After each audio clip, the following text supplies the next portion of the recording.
نیک اولاد ہر کسی کی خواہش ہے، ہر مرد عورت کی خواہش ہے کہ نیک اولاد ہو اور اللہ پاک نیک اولاد عطا کرے، ہر کسی کی خواہش ہوتی ہے، مگر اس کے لیے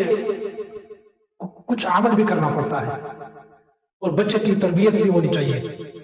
جب عمل کریں گے اور بچے کی تربیت کریں گے، اللہ پاک آپ کے بچے کو نیک بنائے گا۔ تیسری بات یہ ہے کہ بچے کے لیے دعا ضروری ہے، ہر نماز کے بعد بچے کے لیے دعا ضروری ہے، بچے کے لیے خصوصی دعائیں کرتے رہیں، اللہ پاک قبول کرتے ہیں۔ اولاد کے لیے خصوصی دعا کرنی ہوتی ہے، اولاد کے بارے میں والدین کی دعا قبول ہوتی ہے۔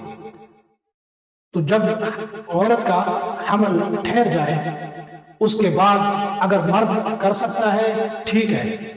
مگر عورت ضرور کرے۔ یہ عمل قرآن پاک کی ایک آیات رب ہب لی من الصالحین، اس کو روزانہ 11 بار پڑھتی رہے عورت، اور اپنے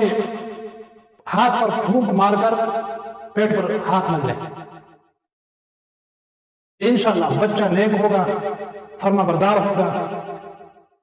انشاءاللہ اللہ کے فضل و کرم سے ساری زندگی وہ والدین کی نافرمانی نہیں کرے گا، ساری زندگی فرما بردار ہوگا۔ یہ بہت مجرب عمل ہے، تو اس عمل کو آپ نے مسلسل کرنا ہے جب تک حمل رہتا ہے عورت کا، یعنی 9 ماہ تک، جب تک بچہ پیدا نہیں ہوتا اس عمل کو کرتے رہے۔ رب حب لی من الصالحین، رب حب لی من الصالحین، اس کو 11 بار روزانہ، معمولی سا